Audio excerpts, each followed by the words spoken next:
Olá pessoal, sou o professor Márcio e hoje vamos iniciar nossa série de astronomia falando da teoria do Big Bang. Por muito tempo, diferentes civilizações e religiões contavam suas versões para a criação do universo.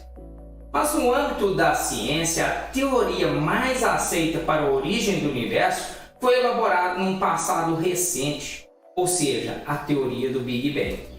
Apesar de não haver uma explicação minuciosa do que ocorreu no instante do Big Bang ou antes dele, esta teoria é eficiente para explicar a origem e a evolução do universo em um momento singular até os dias atuais.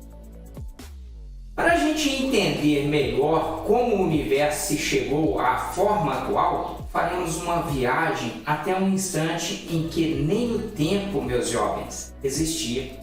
Tudo que hoje existe, os cosmos, estavam condensados em um único ponto. Melhor dizendo, o átomo primordial estava ocupando um volume que era desprezível. E em um certo momento, esses cosmos se expandiram violentamente a cerca de 13,8 bilhões de anos a uma velocidade maior que a velocidade da luz, do qual teve um aumento substancial em seu tamanho. E esse fenômeno de crescimento, ele é conhecido ou caracterizado como inflação.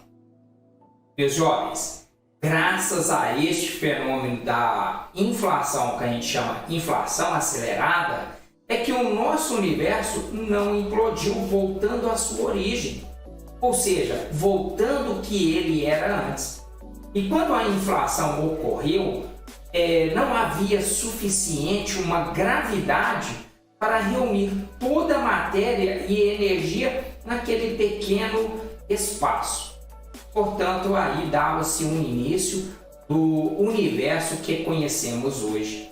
E as primeiras ideias foi elaborada no ano de 1920 pelo astrônomo e padre jesuíta chamado Georges Lemaitre. E todas essas ideias considerou os estudos sobre a relatividade geral do nosso ilustre Albert Einstein, e afirma ainda que o nosso universo está em uma contínua expansão. O mais interessante disso, pessoal, é achar que ciência e religião nunca se deram bem. Pelo contrário, eles foram determinantes para a nossa história. Outro fato importante no momento do início da inflação é que a temperatura era altíssima e o nosso universo estava cheio de partículas como os quarks, que são componentes dos prótons e os nêutrons, e também os antiquarks, que são similares aos quarks, porém com cargas opostas. Meus queridos, isso já nos dá a entender que quando a temperatura era extremamente elevada, as partículas e as antipartículas eram criadas e destruídas a todo momento, caracterizando como uma vamos dizer, aniquilação de par. É isso? Onde uma partícula encontra a sua antipartícula e as duas se aniquilam, dando origem a dois fótons superenergéticos. Como essas partículas elas eram criadas e destruídas sempre em pares, então nem a matéria e nem a antimatéria poderiam prevalecer no nosso universo. E por algum motivo que é desconhecido até hoje pelos cientistas, houve uma quebra dessa simetria de ordem muito pequena. E quando eu digo pequena, pessoal, é de aproximadamente 30 milhões, ou seja, a cada 30 milhões de criação da matéria e antimatéria, em um certo momento, uma dessa matéria, entre dessas que foram criadas, elas prevaleceram, dando origem a todos os constituintes, tudo aquilo do nosso cosmos de uma forma que nós conhecemos hoje. Meus jovens, talvez a única coisa mais incrível saber como tudo surgiu, pensa comigo, seria saber como tudo irá terminar. Uma coisa é fato: como o universo está se expandindo de uma forma acelerada, então existe várias ideias, de como o nosso universo pode se chegar ao fim. Eu peguei alguma delas aqui para a gente estar discutindo. Um deles é chamado de Big Freeze. Será um momento em que o nosso universo vai se congelar, ou seja, vai acabar o calor. O outro é chamado de Big Crunch. É uma ideia de que sua expansão, mas chega um momento que ele não consegue mais expandir e ele começa a fazer o movimento inverso. Ele começa a se contrair e vai desaparecer. O próximo que eu trouxe aqui para a gente discutir é o Big Rip. É onde o universo vai se expandindo, expandindo, expandindo e as coisas vão começar a ficar tão distantes uma das outras que as galáxias começam a se expandir e o universo se arrebenta. E a outra ideia de que o universo nunca teve e nunca vai ter um fim. Seria uma coisa cíclica, onde ele expande e depois volta. E assim as coisas vão acontecendo de forma infinitamente.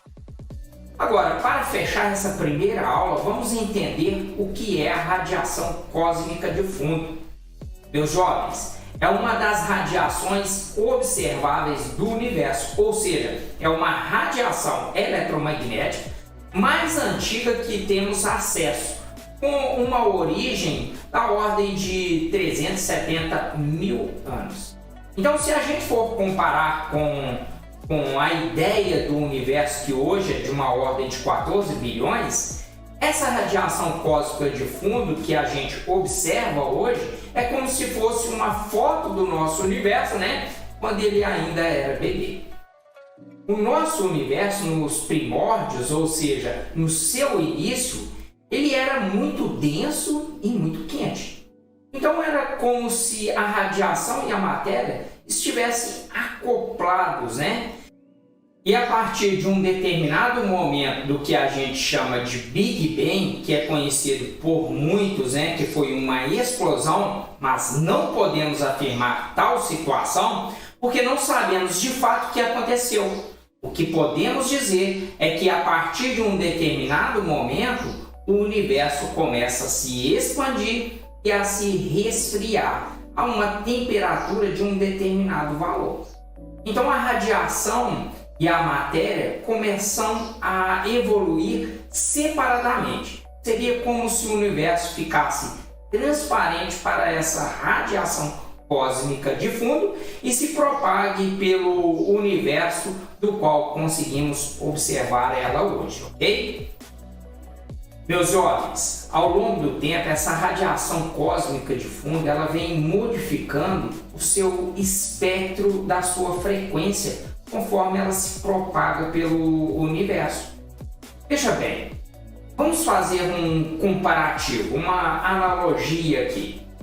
Se olharmos para o Sol, conseguimos observar a emissão do Sol porque ele é emitido na faixa do espectro visível. Vamos melhorar aqui. Nós conseguimos fazer a dispersão da luz, ou seja, o VAA, VAA e o V, ou seja, as 7 cores. E lembrando, nós trabalhamos com o ensino médio as 7 cores, porém são infinitas cores, Já a radiação cósmica de fundo, no seu início, ela também era observada na faixa do visível.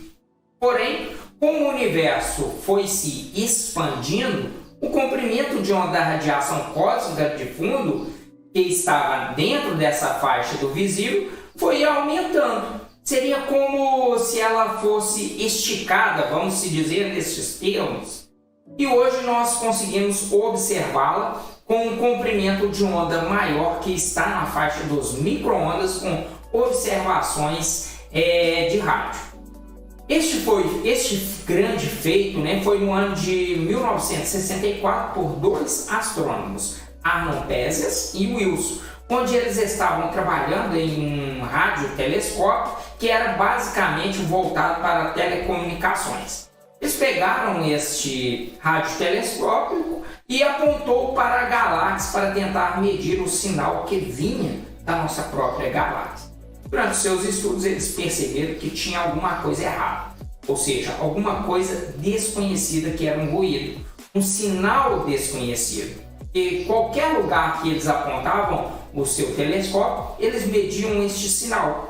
Então, intrigados com essa situação, resolveram levar as suas observações para outros astrônomos que puderam constatar que este era a radiação cósmica de fundo. Veja que bacana, né, pessoal? Nessa época, eles já sabiam que o universo estava se expandindo, porque no ano de 1929 já tinha se descoberto a expansão do universo pelo cientista Edwin Hubble. Isso significa que, se está se expandindo, em uma determinada época estava tudo junto, né? E muito quente, ou seja, tudo estava concentrado em um pequeno ponto, um determinado ponto, vamos dizer assim, que hoje nós veríamos, né? Como se fosse uma determinada radiação proveniente dessa época.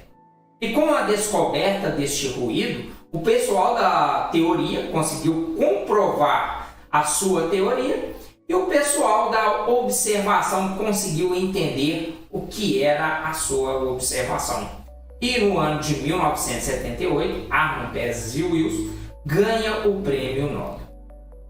Meus queridos, termina essa primeira aula de astronomia da nossa série, né? E se você gostou, deixa aí o seu like. E caso não seja inscrito, se inscreva em nosso canal, ative o sininho de notificações, pois assim você receberá um aviso sempre que tiver um vídeo novo. Muito obrigado e fique com